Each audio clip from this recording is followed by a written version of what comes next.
तो आपको मैंने पहले भी कहा था, जब मेरे साथ आप इतिहास पढ़ोगे, क्योंकि मैं ज्योग्राफी और इकोनॉमिक्स दोनों का टीचर, बड़ा रेयर कॉम्बिनेशन है मेरे अंदर, तो बड़ा रेयर कॉम्बिनेशन है, तो मैं वहां पर आपको ये बता सकता हूं कि आज की जो समस्याएं हैं उनका किस रूप में हम उसे देखें, वो चाहे हिंदुस्तान के अंदर की हो चाहे हिंदुस्तान के बाहर की हो। आज सीरिया जैसा इतना खूबसूरत देश, मैं पता है सीरियन कल्चर कितना बड़ा कल्चर हुआ, बहुत एंशिएंट कल्चर हुआ, बहुत प्राचीन समय हमारा उनका संबंध रहा है। आज सीरिया सिर्फ बमों की वजह से बर्बाद एक ढेर है। 4 लाख से ज्यादा लोग गवर्नमेंट डॉक्यूमेंट में मारे जा चुके हैं वहां पे, सिर्फ वहां मौत है, मातम है, भुखमरी है। तो तुम कैसे उम्मीद कर सकते हो कि तुम तुम अभी भी ईसाई में, अगर कोई मेरा स्टूडेंट होगा जो क्रिश्चियनिटी को मानता है या जानता है, वो पता है सीरियन चर्च अपने आप में एक बहुत बड़ा थॉट प्रोसेस हुआ करता था, राइट। तो बहुत कुछ ऐसा है जो सीरिया ने पूरी दुनिया को दिया था, कल्चर का वो एक स्रोत के रूप में था। आज तुम अचानक से जाके देखो, तुम सीरिया में उम्मीद नहीं कर सकते हो, संगीत के सारे बमों से लदे पड़े। तो किसी भी राष्ट्र में आर्ट एंड कल्चर के डेवलप होने का मतलब होता है कि वो राष्ट्र लंबे समय तक शांति काल में रहा है, लंबे समय तक वहां शासन व्यवस्था बहुत अच्छी रही है, लंबे समय तक वहां का समाज उन्नत बना रहा है, लंबे समय तक समाज ने दूसरी आइडेंटिटीज यानी पहचानों को स्वीकार करना सीख लिया है। उदारता इस समाज के मूल में है। जो बात कह रहा हूं उसको बड़ी गहराई से सुनना, बड़ी गहराई से सुनना। और इसका मतलब है कि सभी विरोधों को भी हमने समाहित करना सीख लिया था कि मैं तुम्हारी पहचान, तुम्हारे विरोधों को लेकर जाता हूं। लेकिन जब मैं वेस्टर्न डॉक्यूमेंट्स पढ़ता हूं तो भारत को क्या देखता हूं? भारत में अभी एएल बॉशम, मेरे कहने से पढ़ के देख लेना, कबीलों के रूप में हमें प्रस्तुत कर रहे हैं। वेस्टर्न ऑस्ट्रेलिया प्रोफेसर थे, हालांकि उन्होंने भारत को बड़े अच्छे तरीके से प्रस्तुत किया, लेकिन तमाम, और रुडियार्ड किपलिंग को देख लो, सर बर्नार्ड को पढ़ लो, तो वो लोग क्या कहते हैं? वो भारत को कबीले कहते ये राष्ट्र था ही नहीं, वो हमें कबीलों के रूप में प्रस्तुत करते हैं। वो ये कहते थे गली गली में जो है वो अंधविश्वास, अंधकार फैला हुआ था। अगर ये इतना विश्वास और अविश्वास और अंधकार फैला हुआ था, तो भारत में आज वो सारी जो आपकी एनसीईआरटी किताबों में आप चले जाओ, दिल्ली में राष्ट्रीय संग्रहालय में जब गया तो भारत की विभूतियों को देखकर आंखें फटी रह गई। इतने प्राचीन समय तक ऐसा कौन सा लोहा है जिसमें जंग नहीं लगा? ऐसी कौन सी चीजें हैं जो मृद भांडों को इतने समय तक वो जो है डिकम्पोज नहीं हुई? वो ऐसा कैसे जो चली हुई है? ऐसी कौन सा मेटल था जो रस्ट नहीं हुआ, बर्बाद नहीं हो गया? कैसे उन्होंने इसको संभाल के रखा? कैसे प्रिजर्व किया? कैसे मिस्र वालों ने अपनी मम्मीज को प्रिजर्व करके रखा? तो इसका सीधा सा मतलब है कि राष्ट्र में, अगर भारत में अगर हम देखें तो भारत में इतनी विविधताएं हैं जिसकी कोई हद नहीं है। मतलब बहुत विस्तार तक ये फैला हुआ है। और जब ये विस्तारित फैला हुआ है तो निश्चित रूप से अगर आप ये बात मान लें कि अगर ये इतना विस्तार है तो इसका मतलब है कि भारत में एक ऐसा समय काल रहा होगा, आज के डिस्कशन से आपको ये समझ में आ जाएगा, एक ऐसा समय काल जरूर रहा होगा जहां पर भारत में एक शासन व्यवस्था बड़ी उन्नत रही होगी। ऑब्वियस सी बात है। अब आप मुझसे बता सकते हैं, मैं आपको अफगानिस्तान, सीरिया या दुनिया के किसी भी ऐसी कंट्री का नाम ले सकता हूं जहां पर उत्पात मचा हुआ है। तो जो देश परेशान होते हैं, युद्धों में घिरे होते हैं, वो कभी भी आर्ट एंड कल्चर को, संगीत को, म्यूजिक को कभी भी प्रॉस्परस नहीं कर पाते। अगर मैं वेस्टर्न डॉक्यूमेंट्स के हिसाब से देखता हूं तो भारत कबीलों का देश था, भारत सपेरों का देश था, भारत एक ऐसा देश था जहां पर जो है पिछड़ापन था। अगर इतना पिछड़ापन था प्रभु, तो मुझे बताओ आर्ट एंड कल्चर इतने समय तक डेवलप कैसे हुआ? उन्होंने हमारे युद्धों को, हमारी लड़ाइयों को पूरे वर्ल्ड लेवल पर प्रस्तुत किया, लेकिन हमारे युद्ध के नियम और उनके युद्ध के नियम बिल्कुल अलग अलग थे। भारतीय युद्ध परंपराओं में था कि पुरुष पुरुष पर ही हाथ उठाएगा, महिलाओं और बच्चों को युद्ध में शामिल नहीं किया। ये हमने बहुत पहले कह दिया था। और युद्ध जो होता था, महाभारत के युद्ध में आपने देखा शंखनाद, चाहे वो पंचजन्य संघ हो, चाहे किसी भी संघ का शंखनाद किया जाता, सूर्य उदय के साथ शुरू होता था और सूर्यास्त के साथ युद्ध खत्म हो जाता था। युद्ध धर्म लड़ा जाता था और विपक्षी सेना के लोग एक दूसरे के शिविरों में जाकर अपने पुण्य जनों से मिलते थे और उनकी सेवा किया करते थे कि भाई दिन में हमने युद्ध क्षेत्र में लड़ाई लड़ी, क्योंकि युद्ध लड़ना हमारा कर्तव्य है, हमारा धर्म है। इट वॉज धर्मा। लेकिन अब मैं आपका पुत्र हूं, मैं आपका रिश्तेदार हूं, मैं आपकी सेवा करने के लिए आया हूं। और आपने भी देखा होगा, भीष्म पितामह जब घायल होते हैं या भीष्म पितामह को चोट लगती है तो अर्जुन स्वयं क्षमा मांगने पहुंचते हैं कि हे तात, मुझे आपको जो है कष्ट पहुंचाना पड़ा। तो ये हमारे यहां स्त्रियों को बिल्कुल दूर रखा जाता था युद्ध से, क्योंकि वो मान्य थी, वो परिवार की मुखिया थी। बच्चों को कभी भी नहीं। आगे चलकर धीरे धीरे युद्ध ऐसे विकृत हुए कि महिलाओं को सेक्स स्लेव बना लिया गया। अभी भी आपने सुना होगा, तालिबान के बारे में सुन रहे होंगे, आईसिस के बारे में आप सुन रहे होंगे।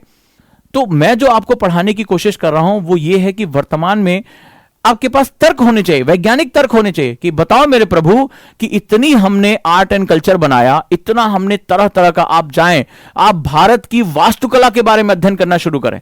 जब आप ताजमहल और लाल किले को देखते हैं तो आपको एक अलग वास्तुकला दिखाई पड़ती है।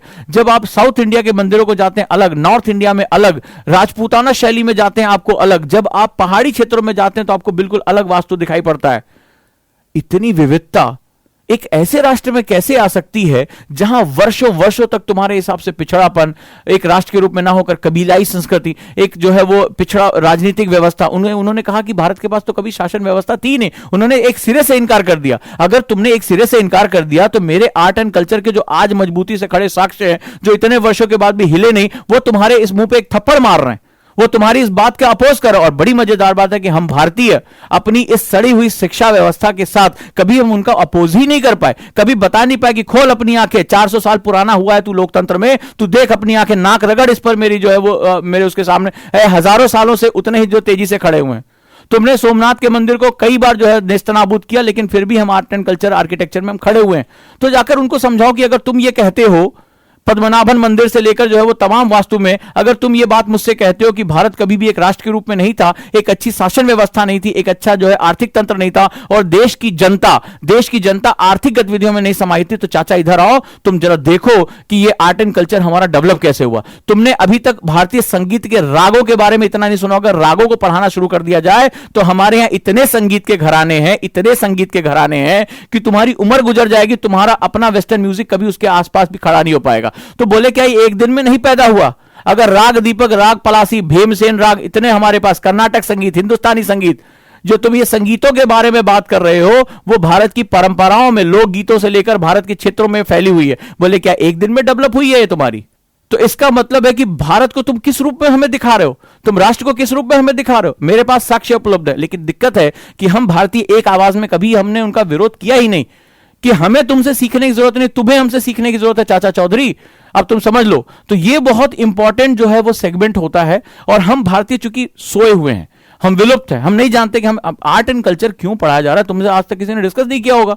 मैं गारंटी के साथ कहता हूं कि आर्ट एंड कल्चर क्या साक्ष्य प्रस्तुत करता है, किस चीज के बारे में हम बात कर रहे हैं। क्योंकि आगे के चैप्टर आर्ट एंड कल्चर को डिफाइन करेंगे, इसलिए मुझसे यह बात करना जरूरी था। और सबसे बड़ी बात है कि आज की समस्याओं का समाधान हमें वहां मिलेगा। आज हम घूम घूम के United nation UNESCO heritage sites की बात कर रहे हैं। हेरिटेज, जानते हो वर्ड यूज किया, तुमने पढ़ा होगा यूनेस्को साइट्स। आप याद करते हैं कि भारत में इतने हेरिटेज साइट्स हो गए हैं, भारत में फलाने को हेरिटेज कह दिया गया, फलाने ठिकाने को वर्ड में हेरिटेज साइट्स कहा गया है। कभी रुक के सोचा कि वो हेरिटेज क्यों दर्जा दे रहा है? हेरिटेज शब्द का मतलब क्या होता है? धरोहर किसे कहते हैं? धरोहर का मतलब है धारण करके संभाल के रखना, वो धरोहर है। धरोहर क्यों वो दुनिया भर के जो स्मारक हो गए, आपने कितना रटते हो गए यार, कभी रुक के पूछा नहीं कि इसको हेरिटेज साइट कहा क्यों उसने? और पूरी दुनिया के सभी देशों में हेरिटेज साइट्स क्यों बनाए जाते हैं? क्योंकि वो तुम्हारे इतिहास का प्रतिबिंब है, और किसी भी समाज को आगे बढ़ने में अपने इतिहास में अपनी जड़ें खोजनी पड़ती हैं। धरोहर है, धरोहर का मतलब है तुम्हारे पूर्वजों के द्वारा किया गया सारा कार्य उसमें संचित है, उसमें संचित है। और वो जब संचित है तो निश्चित रूप से उससे तुम्हें सीख कर तुम्हें समझना पड़ेगा कि हमारा अतीत शांतिपूर्ण था। हमारे युद्ध के नियम भी ऐसे थे कि हम वहां जाकर आक्रांताओं के रूप में कार्य नहीं करते थे। हम युद्ध को नैतिकता के साथ करते थे, युद्ध को नैतिकता के साथ करते थे। अगर एक राजा ने आत्मसमर्पण कर दिया, उसकी हम हत्या नहीं करते थे। हमारे पास युद्ध के नियम भी बहुत है। अगर आपने महाभारत देखी होगी बी आर चोपड़ा की, अगर आपने उसमें चैनलों में, आज वाली नहीं जो बॉडी वॉडी बना के जो है वो इधर उधर घूमते रहते हैं, वो वाली नहीं, अगर आपने बी आर चोपड़ा देखी होगी तो उसमें आपने देखा होगा जब महाभारत का युद्ध होने वाला था तो दोनों तरह के सेनापति आपस में मिलते हैं, तो उसमें दोनों, और उसमें कहते हैं कि तात आप जो युद्ध के नियम समझाइए। तो उसमें क्या होता है, जो धृष्टद्युम्न और दूसरी तरफ के जो सेनापति होते हैं वो नियम समझाते हैं कि युद्ध में ये डूज हैं, ये डोंट्स हैं, ये आपको करने हैं, ये नहीं करने। तो ऐसा देश जो युद्ध के नियमों का पालन करता है, युद्ध मतलब उन्माद में है, युद्ध मतलब आप भयानक गुस्से में है, युद्ध मतलब आप लहू पी लेंगे, उस राष्ट्र में युद्ध के भी नियम थे। तो आप सोच के देखिए कि राष्ट्र कितना नियमबद्ध था, कितना विचारशील था, कि ऐसी स्थिति में जहां पर आप एक दूसरे को काटने मारने को तैयार है, वहां पर भी नियमावली के हिसाब से प्रयोग किया जाता। आज भी अगर अर्जुन की जो है प्रताड़ना होती है, अर्जुन को अगर उनके ऊपर उंगली उठाई जाती है, अगर युधिष्ठिर जो सत्यराज थे उनके ऊपर उंगली उठाई जाती, इसलिए क्योंकि उन्होंने एक शंख बजते बोला था कि अश्वत्थामा हाथी या मनुष्य, सिर्फ इतना बोला और युधिष्ठिर के ऊपर एक दाग लग गया। अर्जुन ने तब बाण छोड़ा जब कर्ण अपना पहिया निकाल रहा था, तो यह अनीति माना गया। मतलब इतना हद तक जो है कि युद्ध को जीतने के लिए अनीतियां मानी गई। तो राष्ट्र हमारा बहुत ही सूचीबद्ध रहा है, बहुत ही ज्यादा प्रोग्रेसिव रहा है। ये जागना होगा हमें, नहीं तो फिर बहुत दूर निकल जाएंगे। लेकिन अगर पढ़ना है तो अब तुम्हें समझ में आएगा कि art and culture basically history में हमें देखने का नजरिया क्या देता है। अब हमारा पास अगला सेगमेंट है, फाइंडिंग आउट अबाउट सिटीज। लिखो, शहरों के विषय में जानकारियां।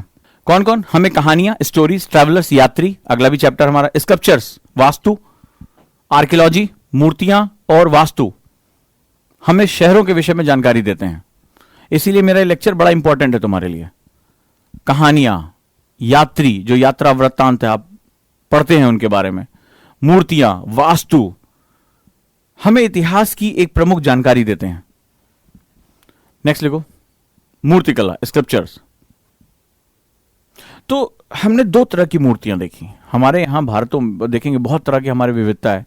एक होता था कि जो लोक जन के बारे में बात करते थे, मतलब लोग कैसे हैं, वो मूर्तियां जो आम जनता के साथ चले। आपने देखा हो टेराकोटा की मूर्तियों के बारे में आपने पढ़ा होगा, जो आम जनता। एक होता था राजा महाराजा अपने यशस्वी ज्ञान के लिए, अपने धार्मिक झुकावों के लिए, अपनी मान्यताओं के झुकाव के लिए बनवाया करते थे बड़ी बड़ी विशाल प्रतिमाएं, विशाल मंदिर। एक होता था जनता जाती थी। तो जब हम कस्बों के बारे में बात करेंगे, गांव के बारे में बात करेंगे, तो जनता में उस समय कैसा विश्वास था, जनता किस तरह से जो है वो स्किल्ड थी, उसके बारे में बात होती। लिखो, they are depicted scene of peoples live in the towns and village. लिखो, इसके अंदर कस्बों और गांवों में लोगों के जीवन के बारे में जानकारी मिलती है। गांव और कस्बों के लोगों के जीवन के बारे में जानकारी मिलती है। दूसरा, जातक का नाम आपने सुना होगा। जातक का मतलब आपने बहुत सी कहानियां पढ़ी होंगी, पंचतंत्र से संबंधित, जातक से संबंधित, उसमें आम जन शिक्षा दी जाती है। जैसे मेरे वाह जिंदगी की पहले जब कहानियां आती थी तो आपने देखा हो मैं स्टोरी टेलिंग करता था वहां पे, या अभी पंचतंत्र को देखेंगे, जातक कथाओं को देखेंगे, तो बेसिकली क्या होता था, सामान्य लोगों को, उसमें आपने देखा होगा ऐसे कहानी शुरू होती थी कि एक गांव का एक गरीब व्यक्ति था, वो ऐसा करता था, एक दिन उसको सांप मिला, उसने मड़ी दी और फिर उसको लालच में सांप को मार दिया, तो शिक्षा फलाना फलाना मिलती है। तो उस समय जो ये कहानियां हुआ करती थी वो समाज में आम जनता के बीच में एक जो मैसेज होता था उसको देने के लिए प्रयोग की जाती थी। ये सब पद्धतियां हमने बहुत पहले ही डेवलप कर ली थी। ठीक है, जातक कथाएं। नेक्स्ट लिखो, stories compose by the ordinary people. लिखो, सामान्य जन के द्वारा, सामान्य जन के द्वारा, सामान्य जन के द्वारा ये कहानियां कही जाती थी, कहानियां कही जाती थी। अगला, from account of sellers and travellers, नाविकों और यात्रियों के द्वारा जानकारियां मिलती हैं, नाविकों और यात्रियों के द्वारा जानकारियां मिलती हैं। चलें भाई, आ जाओ अगले चैप्टर पे, खत्म करो जल्दी जल्दी कोर्स, तुम लोग हो रहे हो बोर, तो जल्दी जल्दी जो है फैक्ट है तो हिस्ट्री पे हम वहां पहुंच के एक जो चैप्टर और है उसका फैक्ट पढ़ा के बाय बाय करते हैं हम भी।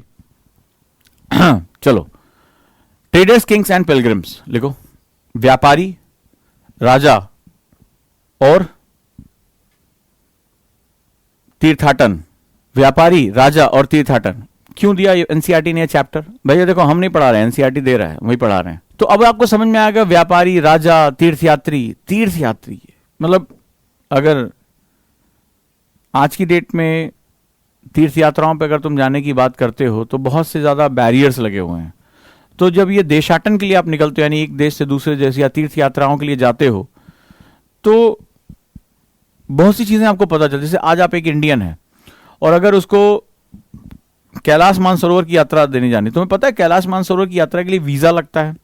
ठीक है, आपके एक प्रमुख धर्म के, पंथ के सबसे प्रमुख ईश्वर जो हैं शिव, उनका माना जाता है कैलाश उनकी जो है वो भूमि है, कैलाश में ही वो निवास करते हैं, निवास स्थान है। कैलाश मानसरोवर उस समय तिब्बत और अब जिसको चीन कहते हैं उसमें पड़ता है। भारतीयों को कैलाश मानसरोवर जाने के लिए, उसकी यात्रा करने के लिए वीजा लेना पड़ता है, किसी दूसरे देश से पूछना पड़ता है। ठीक है, अगर आप तमाम उन क्षेत्रों में तिब्बत मोनेस्ट्रीज में जाना चाहो, बौद्ध मोनेस्ट्रीज में, आपको पूछना पड़ेगा। इसी तरह अगर कोई जापानी बुद्ध के दर्शन करने भारत में आना चाहता है या कोई कोरियन भारत में आना चाहता है तो उसको भारत सरकार से जो है परमिशन लेनी पड़ेगी कि मैं बौद्ध गया जाना चाहता हूं, मैं जहां महापरिनिर्वाण हुआ है, उन्होंने अपना शरीर त्यागा था, कुशीनगर जाना चाहता हूं, तो आपको भारत सरकार से पूछना पड़ेगा। तो ये बड़े महत्वपूर्ण होता है। जो यात्रा सुलभ होते थे, मतलब आप देखिए कि अगर आप पढ़ेंगे तो बहुत से पिलग्रिमेज जो भारत में आए, आपने देखा होगा, जो बहुत ही तीर्थ यात्रा पर निकले थे वो भारत में आए और यहां उनको स्वागत किया गया, जबकि वो अन्य मतों को मानने वाले थे। तुम भारत की भूमि के टॉलरेंस पढ़ने की कोशिश करो। जिस रूप में हमें वेस्टर्न ने दिखाया है हम वैसे नहीं थे। हमारा एक महान इतिहास रहा है और वही जागृत होना बहुत जरूरी है। ऐसे जैसे सऊदी अरेबिया हो गया, अब मान लो वहां पर इतने कड़े नियम है कि हिंदू वहां नहीं जा सकता। फॉर एग्जाम्पल मान लीजिए बहुत मन है कि चलो जो है वो मक्का मदीना के दर्शन कराएं, तो वहां पर बहुत ही सख्त नियम है। केवल इस्लामिक व्यक्ति ही जा सकता, उनको डर है कहीं ये तोड़फोड़ ना कर दे। आज भारत में तो इतनी बुरी स्थिति हो गई है कि अभी आपने देखा कि किसी मंदिर में कोई मुस्लिम व्यक्ति चला गया तो बोला नहीं, हमारे धर्म को भ्रष्ट कर दिया। किसी मस्जिद में हिंदू जा नहीं सकता, हालत उसकी खराब रहती है। तो आज देखो क्या हो रहा है। एक ऐसा राष्ट्र जहां इतिहास हमें ढेर सारे तीर्थ यात्रियों के आने की सूचना देता है, तमाम यात्राओं को भारत में यहाँ के राजे महाराजे उनको स्वागत करते रहे, और तुमने हमेशा ये पढ़ा होगा उस राष्ट्र में एक धर्म, एक देश के रहने वाले दो लोग एक दूसरे के पूजा स्थलों में नहीं जा सकते। बवाल हो जाएगा यार, कितने लोग कट के खत्म हो जाएंगे। इतनी असहिष्णुता है, इतनी। और तुमने पढ़ा होगा, पक्का पढ़ा होगा, तो पढ़ा है तो अब उसको जोड़ते जाओ। चलो भाई, तो how to find out about trade and traders, लिखो। ये हमें बताता है कि व्यापार और व्यापारी, लिखो, traders carries varied object from one place to other. लिखो, व्यापारी एक स्थान से दूसरे स्थान वस्तुओं को ले जाने का कार्य करते थे। देखो for example gold and paper, सोना और काली मिर्च। आप जानते हैं हमारा सबसे बेसिक जो पावर सेंटर था हमारे ट्रेड का। नेक्स्ट गोल्ड एंड पेपर, सोना और काली मिर्च। To Rome from south India, लिखो, दक्षिण भारत से रोम तक यह व्यापार फैला था। उस समय का सबसे महानतम साम्राज्य रोम तक, दक्षिण भारत से रोम तक यह व्यापार फैला हुआ था। कैसे हमें प्रमाण मिला? Roman coins found in south India. लिखो, रोमन सिक्के, ये टॉलमी छाती पीट पीट के रोता था कि हाय भारत, हमारा सारा सोना चांदी खींचे लिया जा रहा है। देखो, रोमन कॉइन्स, रोमन सिक्के दक्षिण भारत में पाए गए। नेक्स्ट लिखो, indicate trade between Rome and south India. लिखो, यह रोमन साम्राज्य और दक्षिण भारत के बीच सघन व्यापार को इंगित करता है। दक्षिण भारत के बीच सघन व्यापार को इंगित करता है। सोचो, हम समुद्र पार करने की क्षमता रखते थे, हम इतनी दूर तक व्यापार किया करते थे, हमें जटिल स्थल मार्गों और समुद्री मार्गों दोनों का ज्ञान था। तो क्या ये जो वेस्टर्न ने हमसे कहा कि हम कबीलाई संस्कृत थे, हम ट्राइबल थे, हम कभी राष्ट्र नहीं थे, हम इतना बड़ा इकोनॉमिक सिस्टम बना सकते हैं कि हम अपने पोर्ट से निकलकर जाकर रोमन साम्राज्य के साथ व्यापार कर रहे हैं, और छोटा मोटा नहीं, इतना बड़ा कि वो अपने डॉक्यूमेंट में टॉलमी रोता हुआ कहता है कि भारत दुष्ट देश है, हमारा सारा सोना चांदी खींच ले। हम मजबूर करते, व्यापार हमारे पक्ष में था। आज हम बैलेंस ऑफ पेमेंट की समस्या से जूझ रहे हैं। आज हमारा व्यापार जो है, हम व्यापार घाटा संभाल रहे हैं, हम जो है आयात ज्यादा करते हैं, निर्यात कम करते हैं। आप जानते होंगे हमें ट्रेड डिफिसिट है, बट एट दैट टाइम आप अंदाजा लगा के देखो कि हम कहां बैठे हुए थे, हम ट्रेड सरप्लस थे। और ये कैसे पॉसिबल है? Because trade needs lot of things. तुम अगर मान लो तुम कोई सामान खरीदने जा रहे हो, तो तुम क्या इतना पैसा जो है साथ लेके जाओगे? सब जो बैंकिंग सिस्टम हमारा कितना प्रॉपर था, हुंडी जैसी चीजें हुआ करती थी। जब दुनिया अंगड़ाई ले रही थी अपनी सभ्यताओं की, जो हमारे जो जितने भी हमें बताने आते हैं सभ्यताओं की अंगड़ाई ले रहे थे, तो हमारे पास एक वेल डेवलप बैंकिंग सिस्टम हुआ करता था। ट्रेड कोई छोटी मोटी चीज नहीं होती है। यूपीएससी ने जो नाम दिया हल्के से नहीं दिया है। You must have the their banking. भाई मुझे ऋण मिल जाएगा, मेरा सामान पहुंचेगा, मैं तुम्हें उस देश में इनके पास जो है वो डेप्ट सिस्टम बना हुआ था। वो उस समय के पत्रों की वहां पे, यहां से पेपर दे दिया, वहां पर एक्सेप्ट हुआ करता था। जैसे आज हम चेकबुक, डीडी, डिमांड ड्राफ्ट, ये सब लेकर चलते हैं, हुंडी जो है परचेसिंग पेपर्स लेकर चलते हैं। तो ये सारी चीजें हमारे पास वहां पर मौजूद है। तुम्हें याद है उसमें मैंने तुम्हें एक बहुत इंपॉर्टेंट चीज पढ़ाई थी, क्योंकि इतिहास भूगोल मेरे लिए सब्जेक्ट अलग अलग नहीं, मेरे लिए तो सब कुछ मेरा राष्ट्र है, सब कुछ मुझे पता है यूपीएससी क्या डिमांड कर रहा है, वो तैयार कर दो, अंदर चले जाओगे।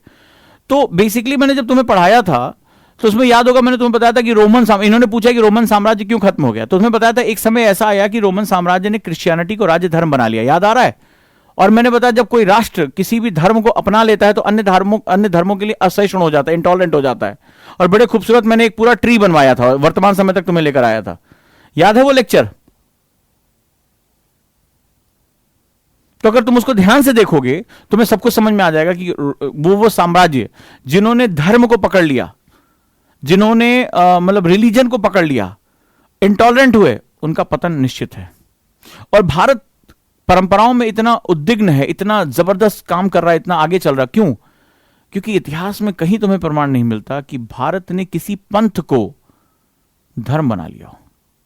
बहुत अंतर है हिंदी के शब्द और इंग्लिश के शब्दों में। सॉरी टू से, इंग्लिश मीडियम के बच्चों, सॉरी टू से, मुझे अपनी भारतीय संस्कृत के लिए हिंदी या संस्कृत के शब्दों का ही प्रयोग करना पड़ेगा। धर्म एक अलग चीज होती है और रिलीजन एक अलग चीज होती है। I am not finding my answer, my curiosity in English language, in western languages, in western culture.